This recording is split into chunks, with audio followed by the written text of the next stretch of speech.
तो लोकोक्ति दो शब्दों से मिलकर बना है, लोकचोड़ उक्ति। लोक का अर्थ होता है समाज, सामाजिक जीवन, और उक्ति का अर्थ होता है कथन।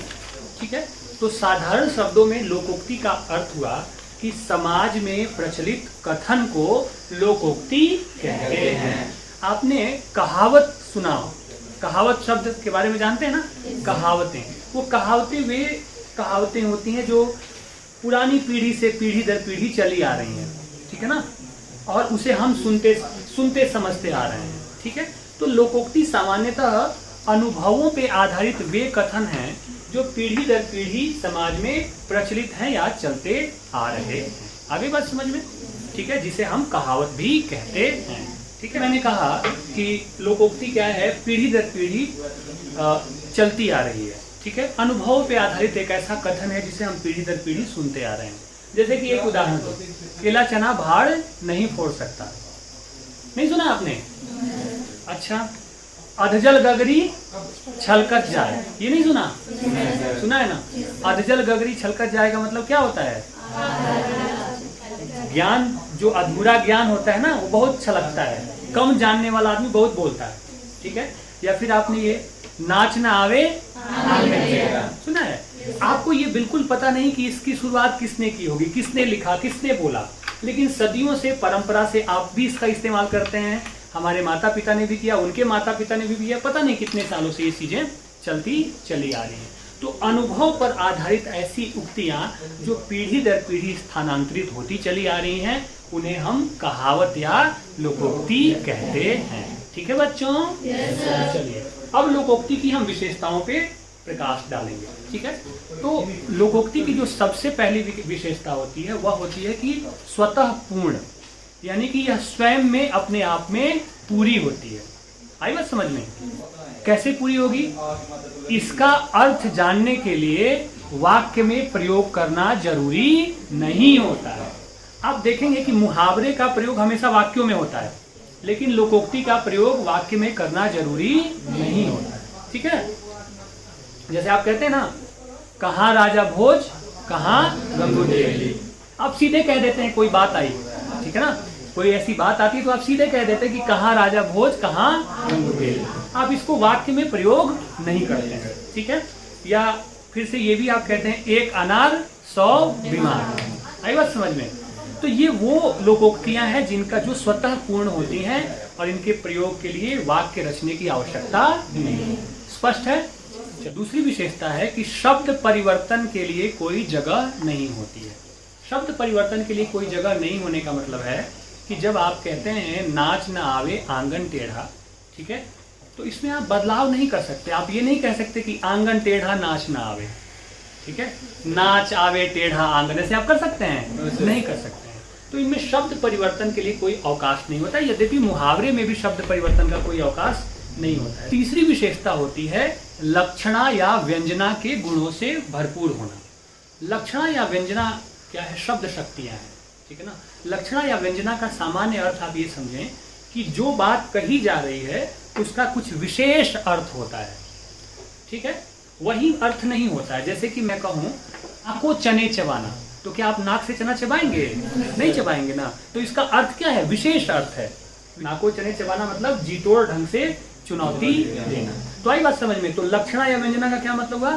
सामान्य अर्थ छोड़कर विशेष अर्थ धारण करना। ठीक है बच्चों? चलिए, चौथी और महत्वपूर्ण विशेषता है कि लोकोक्तियां जीवन अनुभवों का निचोड़ होती हैं। ठीक है, जो कुछ भी जीवन अनुभव से हमारे पूर्वज या लोग सीखते हैं, समझते हैं, उसी से लोकोक्ति बनती है, उससे ही लोकोक्ति का निर्माण होता है। आगे बात समझ में? और पांचवी और सबसे अंतिम विशेषता होती है कि लोकोक्तियां मार्गदर्शक का काम करती हैं। लोकोक्तियों में नीति के सूत्र होते हैं, उपदेश होते हैं, अच्छी अच्छी बातें होती हैं। ठीक है ना, और वे अच्छी अच्छी बातें हमारा मार्गदर्शन करती हैं।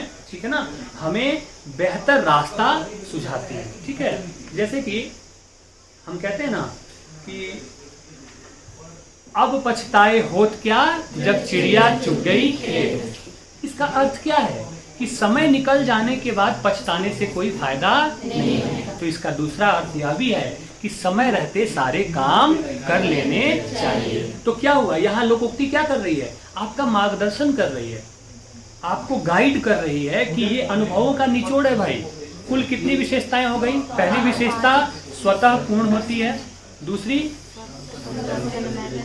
शब्द क्रम में कोई परिवर्तन नहीं किया जाता है, तीसरी विशेषता लक्षणा तथा व्यंजना के गुणों से भरपूर होती है, चौथी विशेषता जीवन अनुभव का निचोड़ होता है, और पांचवी विशेषता है कि लोकोक्तियां मार्गदर्शक की भूमिका निभाती है।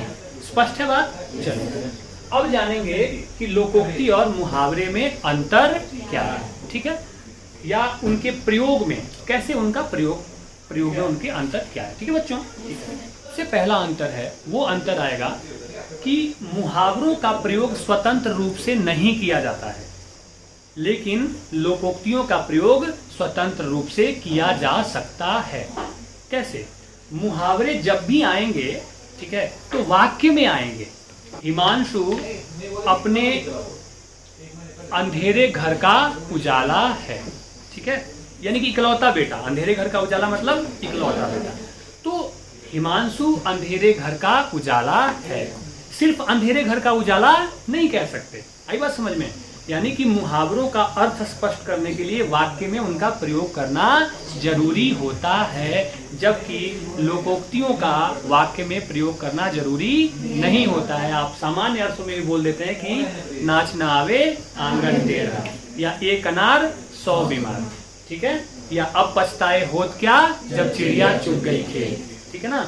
मुहावरे का प्रयोग जो होता है वह किसी भाषिक अभिव्यक्ति को लिए, भाषिक अभिव्यक्ति को प्रभावपूर्ण बनाने के लिए प्रयोग किया जाता है, जबकि लोकोक्तियों का प्रयोग किसी विचार को पुष्ट करने के लिए किया जाता है।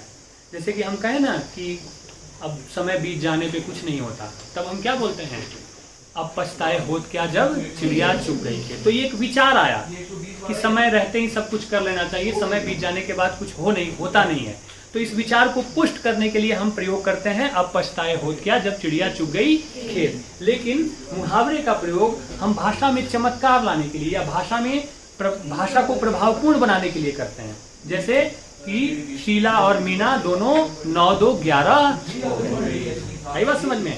तो 9-2-11 होना मतलब भाग जाना, ठीक है ना? तो भाग जाना कोई विचार नहीं है, वो एक क्रिया है, उसको हमने बताने के लिए मुहावरे का प्रयोग किया। लेकिन समय बीत जाने पे काम नहीं होना, ठीक है ना, यह क्या है, एक विचार है, एक तथ्य है जो अनुभवों से आया है। इसलिए हमने क्या कहा, अब पछताए होत क्या जब चिड़िया चुग गई। यानी कि लोकोक्ति का प्रयोग भाषा विचार को पुष्ट करने के लिए किया जाता है, जबकि मुहावरे का प्रयोग भाषा में चमत्कार या भाषा को प्रभावपूर्ण ढंग से अभिव्यक्त करने के लिए किया जाता है। ठीक है बच्चों? अंतिम और सबसे तीसरा अंतर कि लोकोक्तियों में मनुष्य के जीवन अनुभव का सार होता है, जबकि मुहावरे में जीवन अनुभव का सार नहीं होता। लोकोक्ति है अपनी अपनी डफली अपना अपना राग। क्या है? जीवन अनुभव का सार है कि हर कोई अपना ही राग अलाप रहा है, ठीक है ना?